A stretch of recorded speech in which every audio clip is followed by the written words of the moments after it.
Today's guest is Sam Silverman. He's a bagel connoisseur and curator and the founder and CEO of BagelUp, a company focused on promoting bagels and the people, culture, and history behind New York's most iconic food. He's been named one of Brooklyn Magazine's 50 most fascinating people. Sam Silverman, welcome to Fork This City.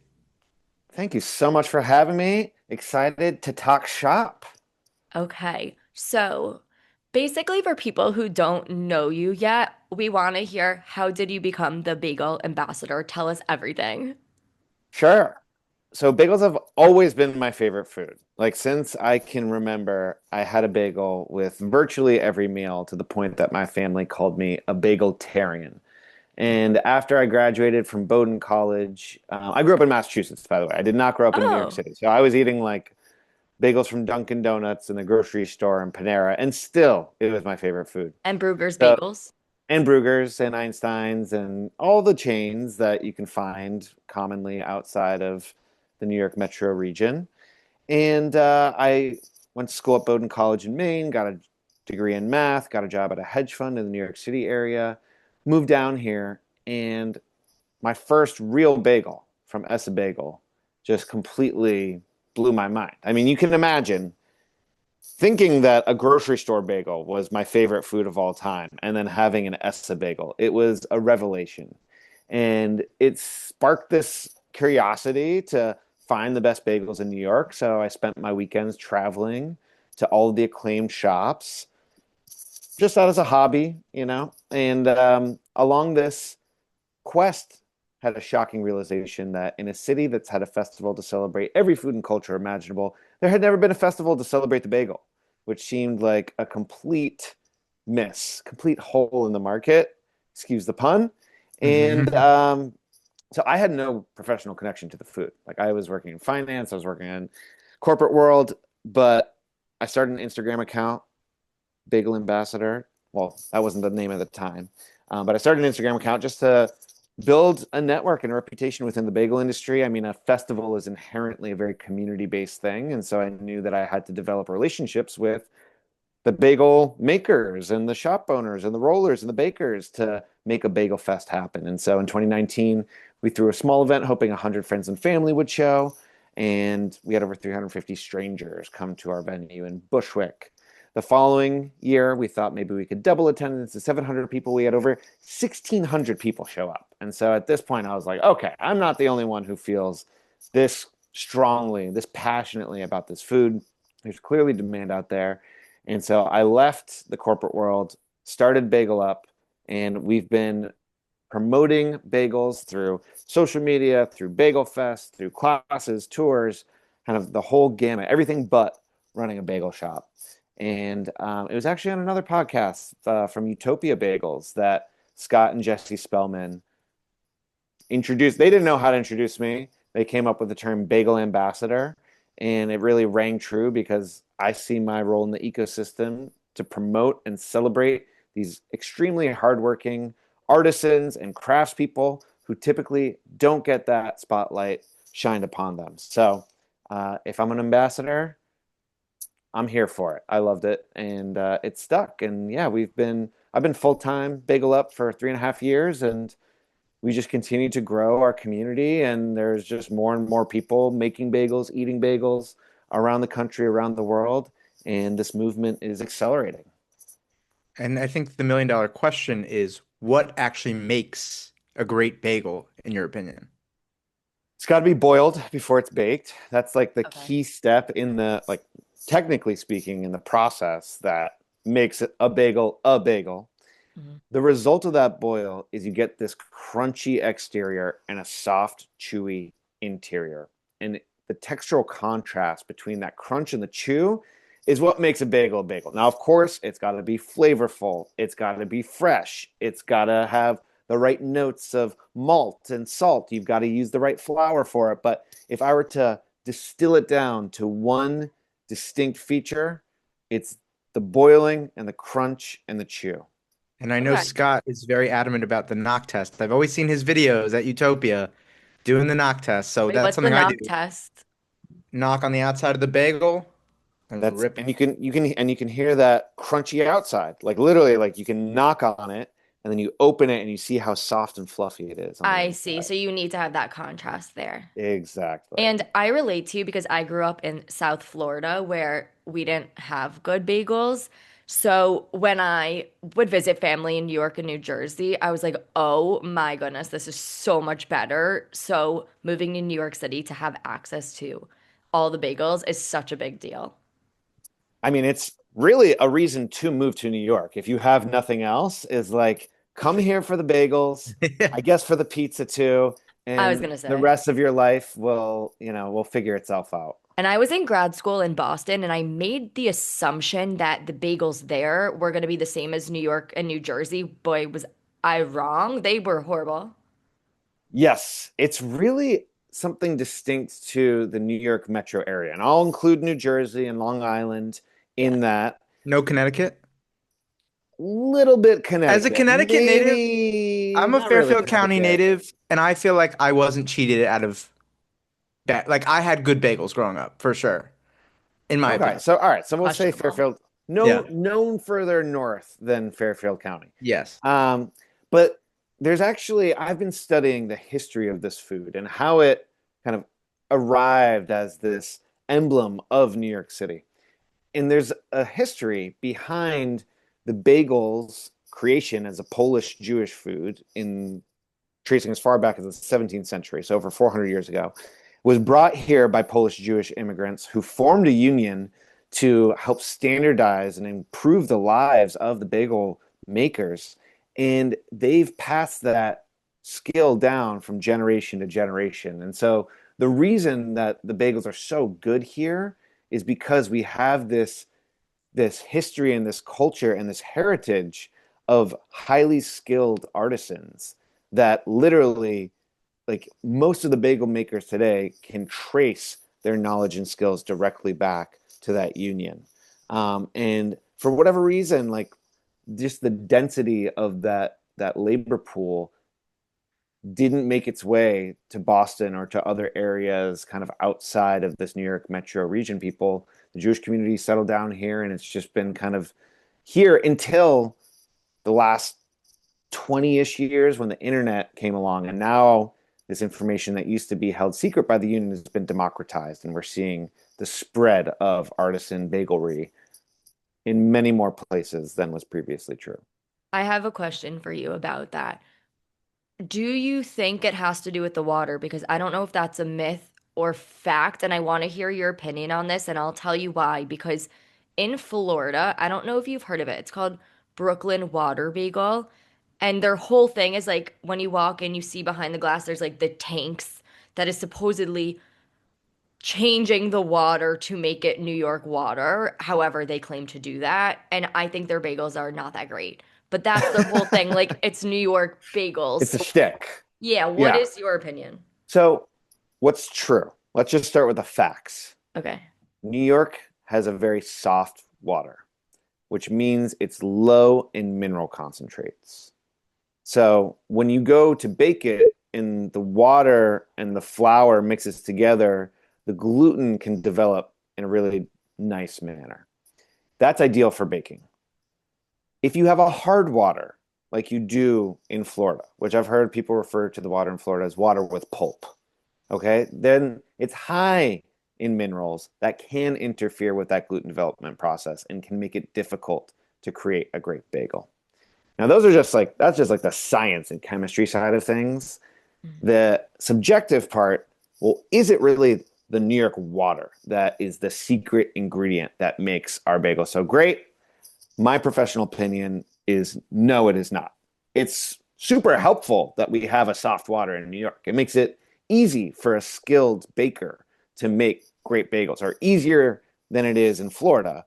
But at the end of the day, it really is the people and the knowledge and the know-how. I've had great bagels outside of New York made with non-New York water. I've had terrible bagels in New York made with New York water. And to me, Mhm. that's all the evidence that I need that it's not the water, it's the people. I'll give you, Gabby, a very concrete example of this. At last Bagel Fest, this past Bagel Fest, the winning bagel in the best bagel contest, which is a blind taste test decided by 8 New Yorkers, a bagel from Dallas, Texas, I made saw with that. water from Dallas, Texas, was frozen, shipped up here, and determined to be the best bagel. Do So you it's agree with that? Did you try it? it's it's phenomenal. I'm not one of the judges Okay. because want to avoid the appearance of impropriety. I've got my favorites, of course. So We saw your I list. We'll get to I it. I leave myself out of the process, but um, yeah, there's great bagels in lots of places. No one has the same density as great bagels as New York does, Mhm. but it's not impossible. Hmm.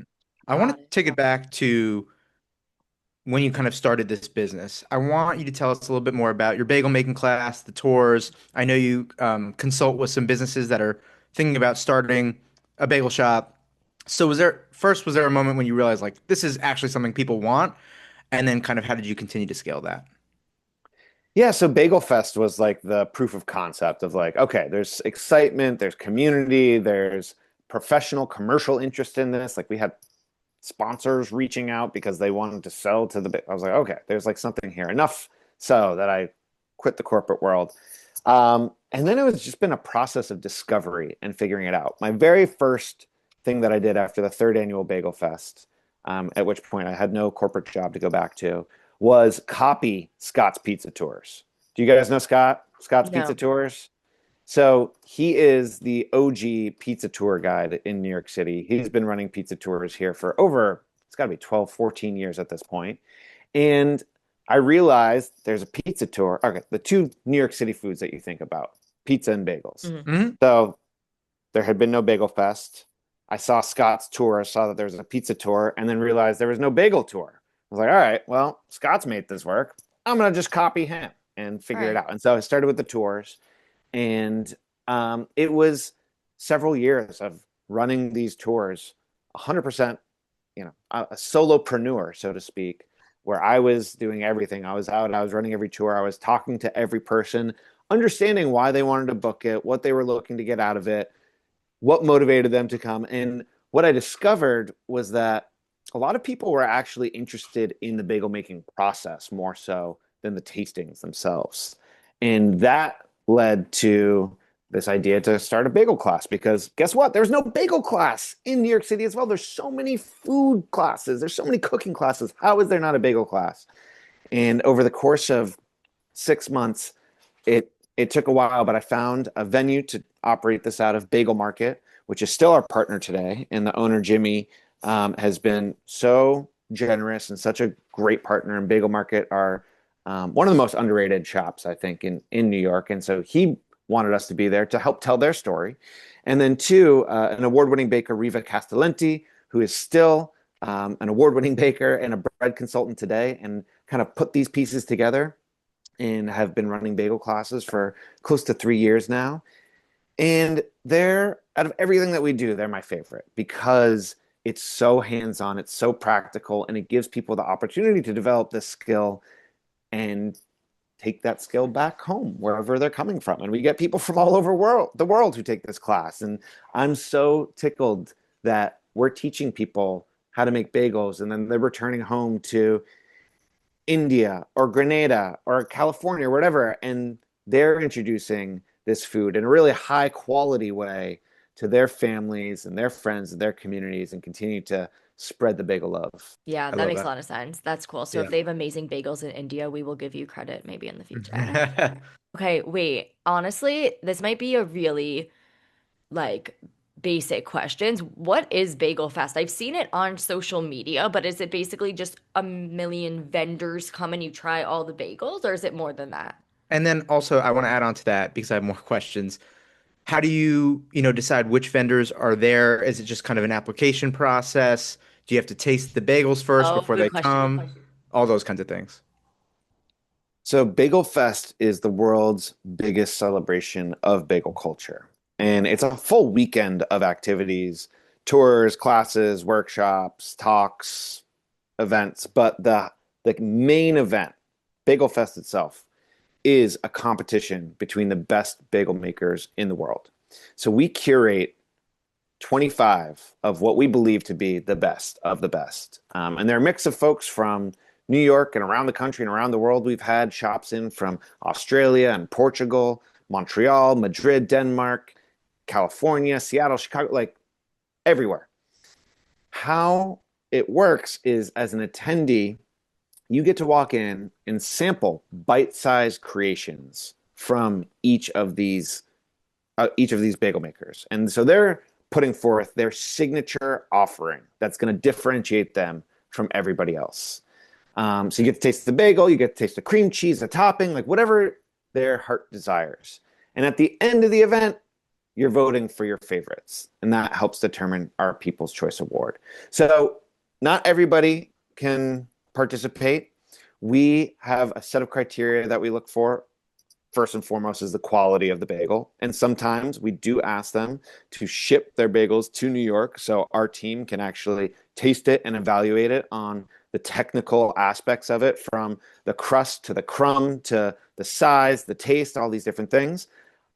We also have a network of trusted bagel connoisseurs around the world now who will advise us like, hey, I just visited this shop in South Carolina, and it was Holy City Bagels, and it was incredible. You need to talk to them.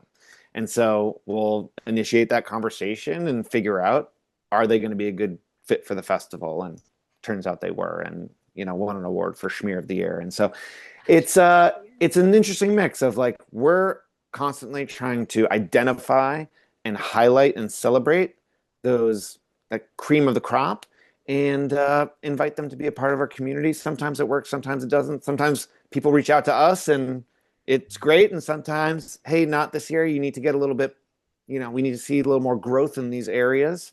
And yeah, eventually, though, I would love to continue to grow Bagel Fest to include more and more of the community. I want to go to Bagel Fest. Why have we never gone, Josh?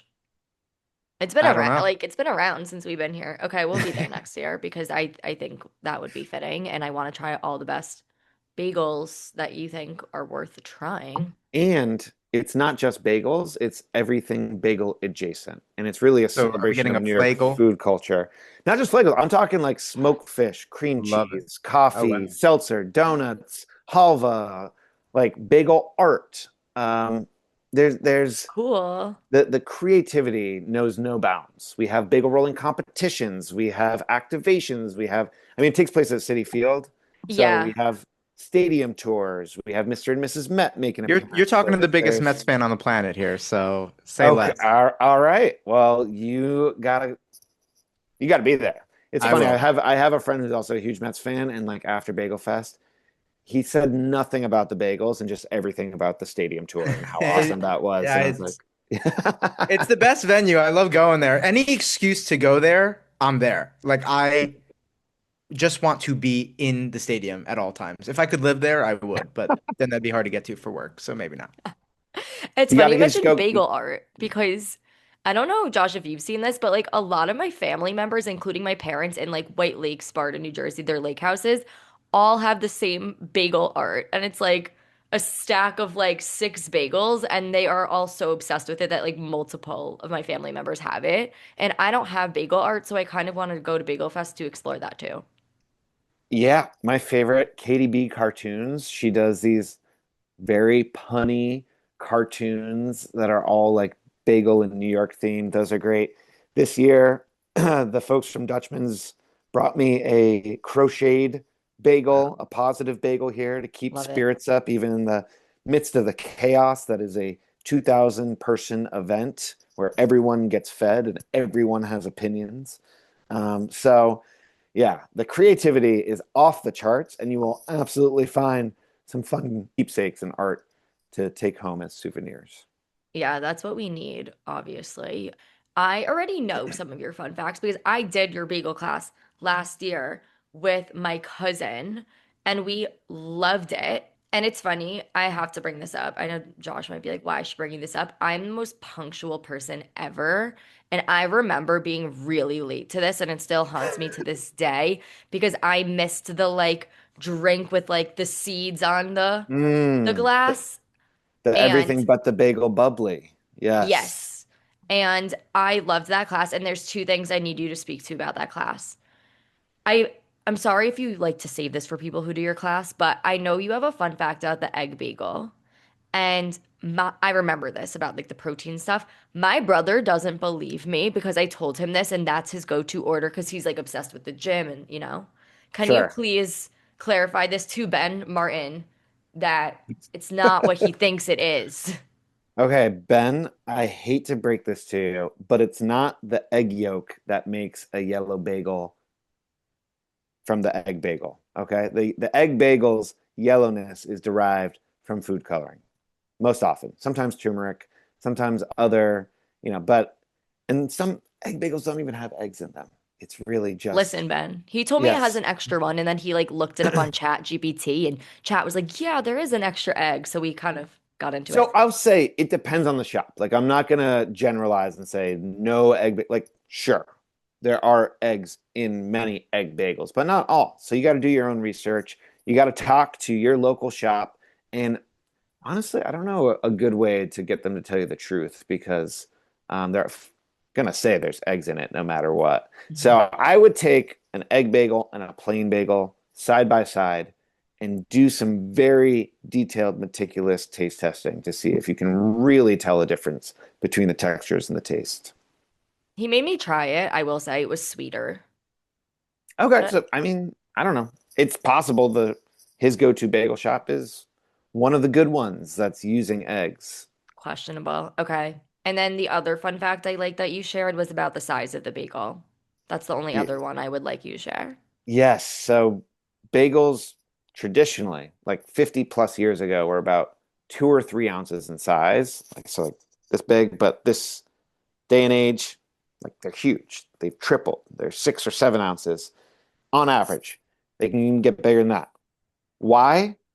Many factors, but the most interesting one that I think Gabby's referring to is that the bagel rollers are paid by the bag of flour. That's how they get compensated.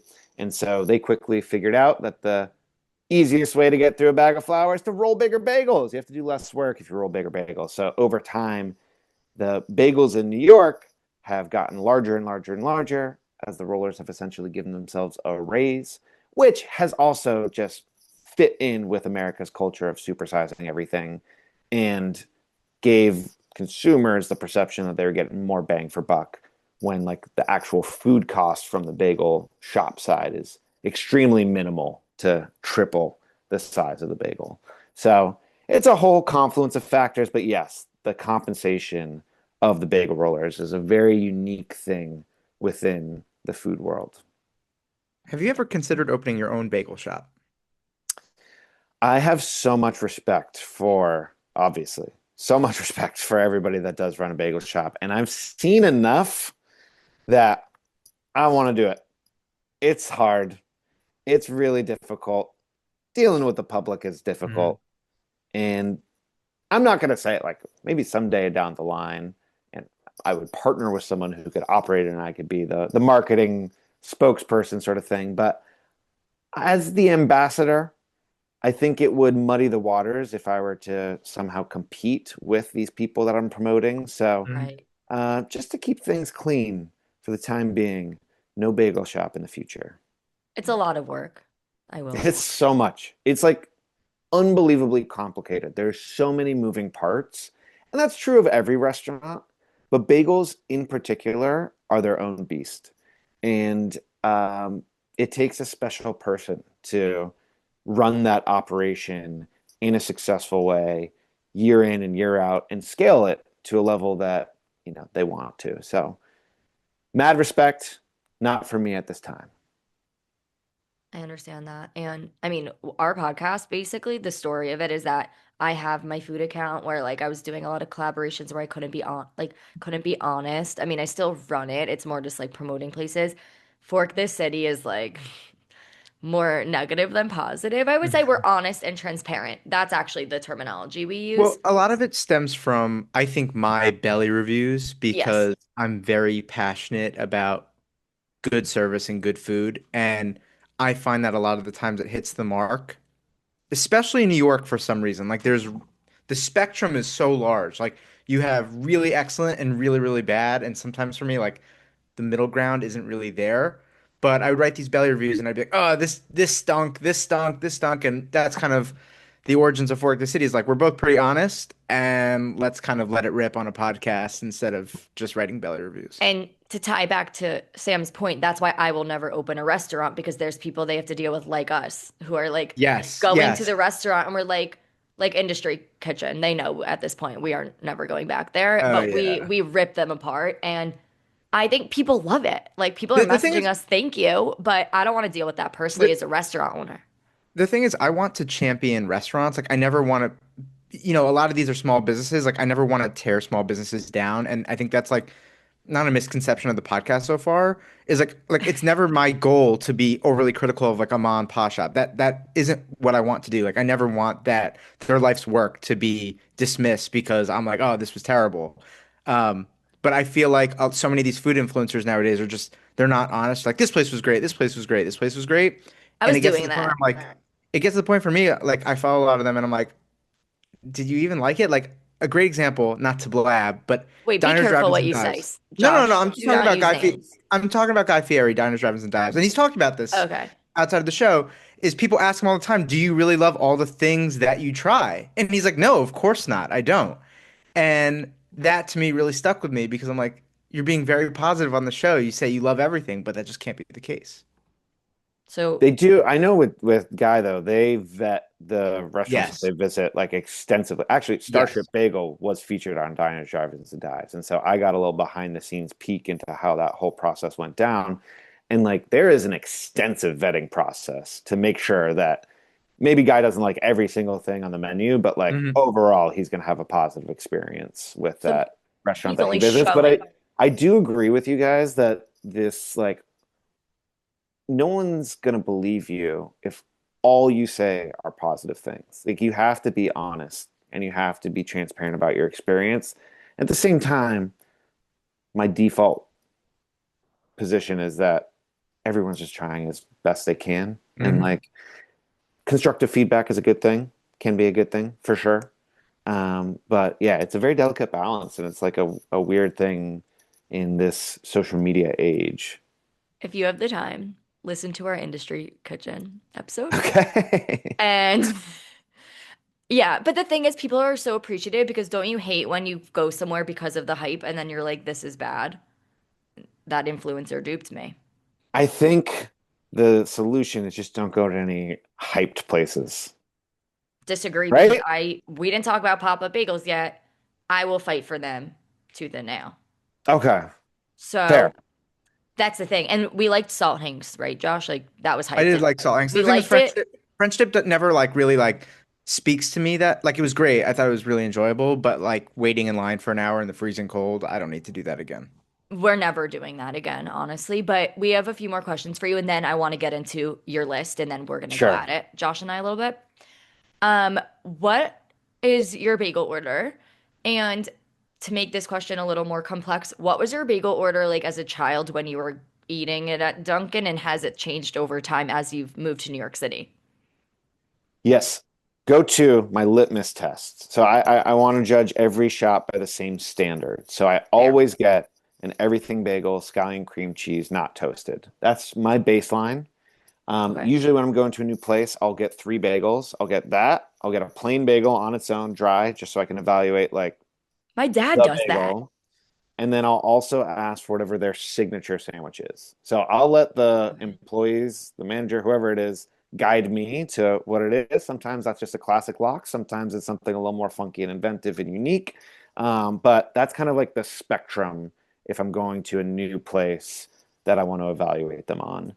When I was younger, I mean, so many different bagel concoctions. One that sticks out in my head, I went through a phase where I made like plain bagel, plain cream cheese, but with Cheez-Its in it as well. And I would make like a little like Okay. Cheez-It bagel sandwich. But Pop Up did that. I've always been on like the savory side of things. Sweet bagels didn't interest me as much. Still true to this day. I think savory is much better than sweet, but you know, most of America prefers sweet bagels over savory, which is mind blowing to me. So, as pro bagel consumer and pro bagel consumption, sure, sweet bagels, we can allow them. Yeah, that makes sense. I think it's very fair that you get three bagels. I thought maybe it would be just that one, but you are giving them a fair chance. Gotta, I think don't knock something until you've tried it twice is my philosophy that I live by because the first time could be a fluke. So by giving them kind of three opportunities to like really assess things, we can get a very accurate picture versus maybe you got lucky or really unlucky with your one-off order. I want both of us to give our bagel orders and tell us if we're Okay. normal or if they're terrible. Gabby, how about Okay. you? I don't, this is gonna sound weird. I'm such a Papa Bagel fan that it's like whatever they're gonna give me, that's it. But mine's boring. I think I'm everything bagel cream cheese. I toast it. I do lightly toasted. What do you mean you toast? You can't toast a pop-up bagel. No, not Papa Bagel. No, no, no, sorry. Papa Bagels, they're giving it to me fresh. I'm saying Okay. my bag if I go to like Bagel Pub, I'm near Bagel Got Pub, it. and I'm ordering everything bagel lightly toasted scallion cream cheese. Got it. Got it. Got it. Okay. I know you don't Very like normal. toasting bagels. No, it's okay. It's okay. I'll forgive I you. I am in the favor in the party that does not like toasting bagels. I have two slightly different orders. What I usually do is an everything bagel with scallion cream cheese and then sausage, egg, and cheese with tomatoes, onions, and avocado. That's like if I'm really hungry and I want a lunch. So that's like a crazy one. And then That if is it's more of a crazy. breakfast, I take it down a little bit. Everything bagel, no scallion cream cheese, sausage, egg, and cheese, tomatoes, onions, and sometimes avocado. So the only difference is the The scallion cream cream cheese. cheese. You put the cream Yes. cheese on for lunch, but not for breakfast. Yes, because also a big pet peeve I have, and I don't know if you feel this way, is I think a lot of these places overly schmear. Like sometimes it's too much cream I cheese, agree. and it's more of like a cream cheese sandwich instead of like a bagel sandwich. And I'm like, guys, Yeah. I appreciate it, but so I always have to be very clear. I'm like, as light as you dare, just like a one singular layer. Wait, I'm the same way. People in New York City, though, I'm gonna play devil's advocate, love that. They They do. do love they love a thick cream cheese spread. And it's always easier to remove than it is to add, which is Hmm. impossible. So to Yeah. our previous conversation about getting roasted by the public, I mean, I think the shop owners have netted out that it's easier to add a little bit more than necessary and you can always scrape it off than get blasted on Yelp and Google reviews for doing too thin of a cream cheese spread and then hearing the wrath of that pissed off customer. I'm glad you don't like toasted bagels because I don't like anything warm. I don't like warm desserts. Like room temp. Gabby, you know So, this. You know I don't like a so warm brownie weird. or a warm cookie. I like it cold or room temp. Anything warm just doesn't sit right with my taste buds. Yeah, well, that ruins the beauty of the bagel, which Yeah, the we bagel talked should be. about at the beginning. Crunchy outside, soft, chewy inside. When you toast it, it's just toast at that point. Like, what's the point? So I understand it if it's been out for a couple hours. And Josh, no offense, but like most people, I think, are fans of that warm product. None taken. Um, so definitely understand the inclination to toast, but you shouldn't have to toast a bagel when it's a couple hours out the oven. My tip to everybody, how to order at a bagel shop in New York, ask them what's warm. If you don't have Hmm. that like very specific hankering for an everything bagel and you're kind of open to the ebbs and flows of the shop, just ask the person you're ordering from what's the freshest out the oven, what's warm, and you'll likely end up with something way better than you ever could have imagined. I agree. So, do you not like bagels toasted because you would prefer it warm, or you would still just get one that is like room temp and be fine with that? It depends on the mood. I prefer warm, fresh, you know. Okay, so you do I'll like I'll warm. toast. Yeah, I'll toast if it's like the afternoon or the next day. My hack about how to toast it though is to rinse it under warm water, toast it whole, and then slice it afterwards. And that way you get that fresh bagel situation and the crunch and the chew. And yeah, that's how I prefer to toast. I did know that. Maybe it was from your bagel class. And I think Probably we Pop share Up, that. Yeah. oh, I think Pop Up also posted about that too, which I respected. And it works. I thought it was weird, honestly, when I learned it. I was like, that sounds disgusting. It works. It works for any crusty bread. You can do it with baguettes. I don't know any Huh. other crusty breads off the top of my head, but Me yeah, neither. It's a beautiful trick, rehydrates the crust, brings it back to life. Very true. Okay, I think we need to get into the bagel list now. What do you think? I think so. Okay, I looked at your list and I'm glad to know. I mean, my favorite's number two, unless it's changed. But Well, I actually, this list was published last December, so over a year ago. has it changed? I've been meaning to like refresh it a little bit. I think there's some updates to it, but Okay. generally speaking, I'm going to stand by this rating. Okay, what's your number one? Utopia Bagels. That's still my favorite. Now, do you find anything different between the location on 34th versus the one in Queens? Or do you think 100%. it's completely the same? No, Oh, it's different for sure. Like it's the same bagel at the end of the day. They're making them, they're hand rolling them in Queens, they're fermenting them out there, they're shipping them to 34th and to LIC to be boiled and baked fresh on site. But when you get to this upper echelon of the bagel, it becomes more than about just the physical food itself and the entire experience. That shop in Queens is the quintessential New York bagel experience. It's old school. It's got character. It's got characters like Scott Spellman, the owner who is behind the counter every single day, chatting it up with people and handing fresh bagels out of their giant ceramic lined oven there. That experience, taken as a whole, cannot be beat. The okay. new ones on 34th and LIC, they're still a fantastic bagel, but it's modern.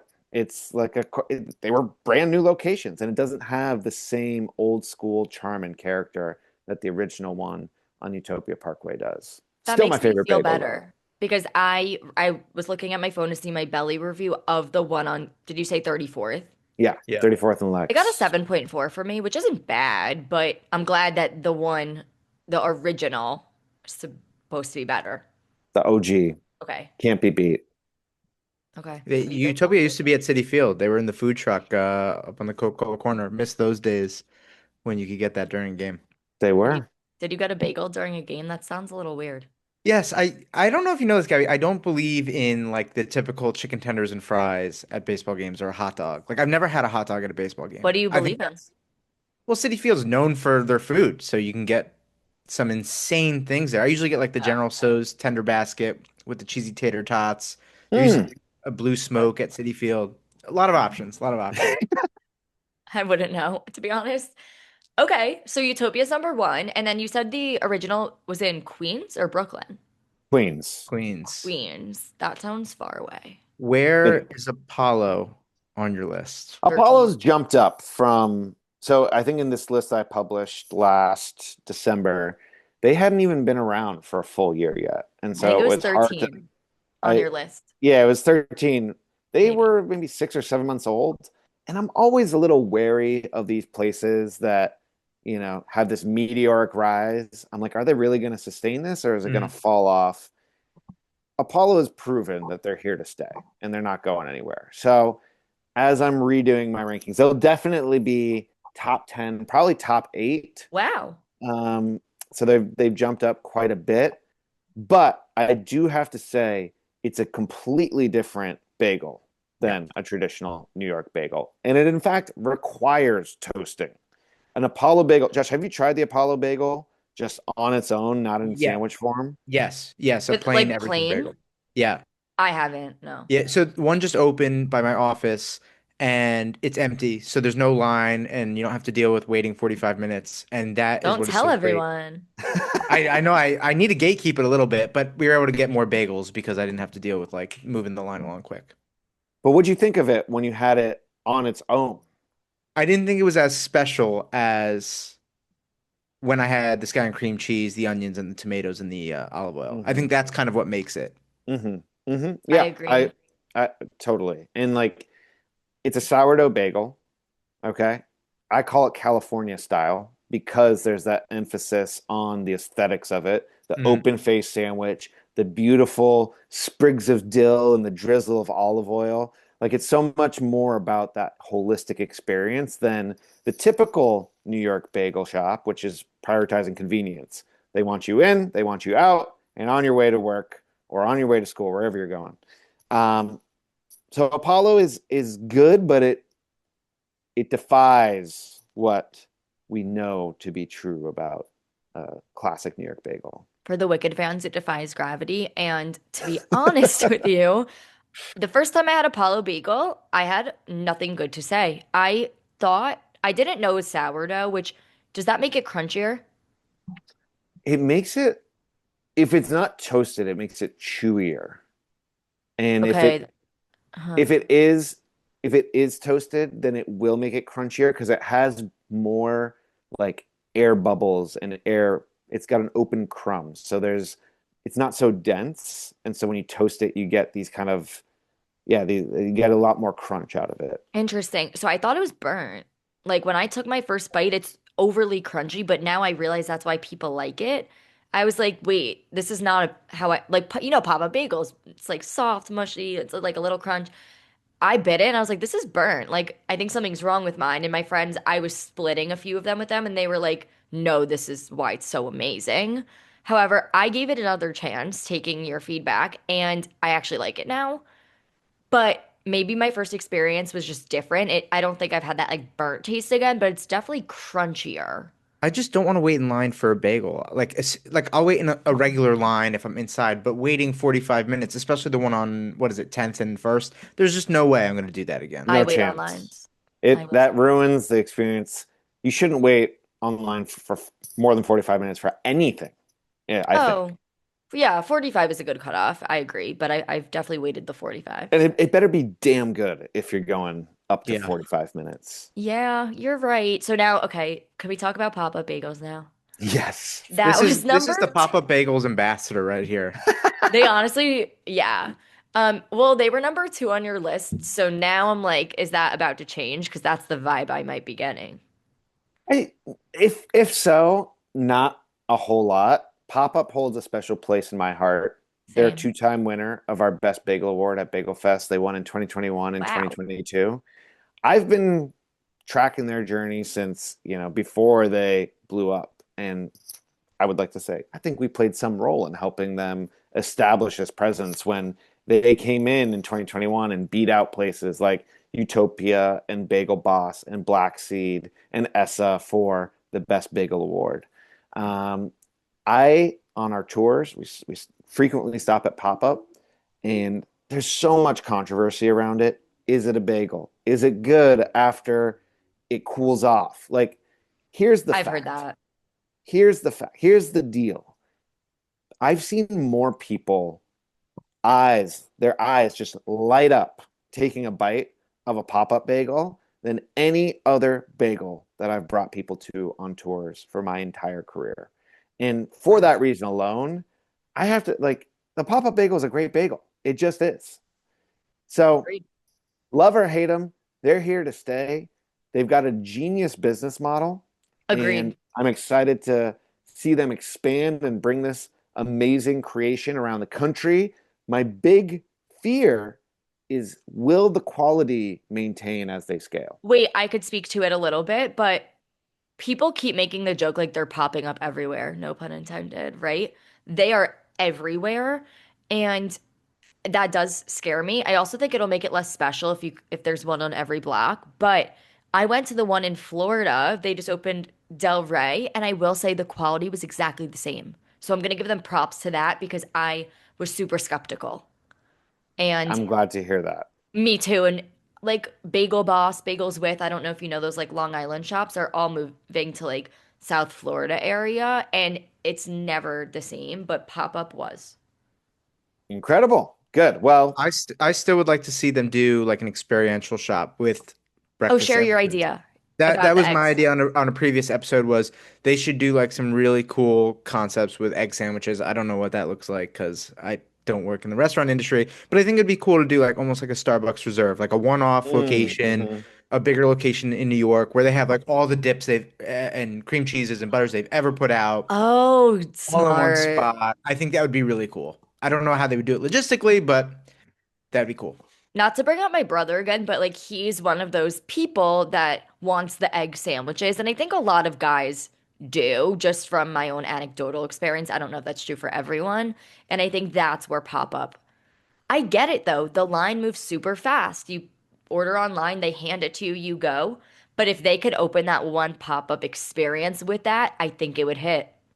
I mean, they're ultra focused, and like credit to them for being so focused. They offer five flavors of bagel, three cream cheeses, one butter. That's it.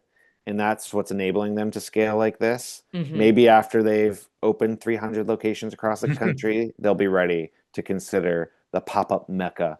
And they have done collaborations before with sandwich makers. The bacon, egg, and cheese that they did with Daily Provisions a few years ago was probably the best bacon, egg, and cheese I've ever had. And it Wow. was on a pop-up bagel. It Wow. was so, I still think about it. So, you know, there's ample opportunity there, but they're focusing on what works for them and what they do better than anybody else. Rare to And see these days. yeah, and then I want to speak to how genius the model is, which I think the making people guess the flavors of the week every week, like they got us hooked, including me. Like Not everyone me. is yeah, I know not you. I was gonna say a lot of girls, I would say, but maybe I don't know, maybe a mix of everyone, but they keep us hooked because it's like a different flavor every week. And like, yeah, there are the repeat ones, but they're keeping it. Yeah, they have their staples, but then the schmears are new, and I've liked most of them. There are a few I was like, it doesn't need to be a schmear per se, Hmm. but Hmm. that model I think is just so smart. It's genius. It really is. They're a media company that happens to sell bagels. And the fact that they don't cater to everybody, if you try to please everybody, you'll end up pleasing nobody. Mhm. So they've found their niche, they found their target audience, they're building and scaling for that group of people, and they're doing it unapologetically. So hats off to them. I'm glad, but see, this is the beauty of the New York bagel scene is that there's something for everybody. Pop Up, Apollo, Utopia. We all have our different favorites, and they have completely distinct styles. But at the end of the day, they're super accessible for all of us. And that is what makes New York's bagel scene so special. I am so passionate about this food, and I love talking to other people who feel as strongly, if not stronger, and have opinions, weird orders, funky shops off the beaten path that need some love, need some spotlight shine upon them. So if that's you and you want to talk bagels, hit me up, Bagel Ambassador. You can find me on Instagram, TikTok. You can come take a class tour, come to Bagel Fest. Gabby, I can't believe you haven't been to Bagel Fest. I That's know. actually like insane. I know. When is it? The next one, it'll be in November. So you've got some time to Oh, plan it okay. out. You've got about 10 months to figure it out. I'll be there.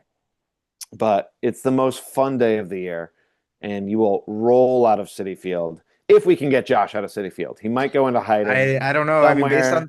based on the recent moves, I'm liking how the team's looking, so we'll see. Uh, Yeah.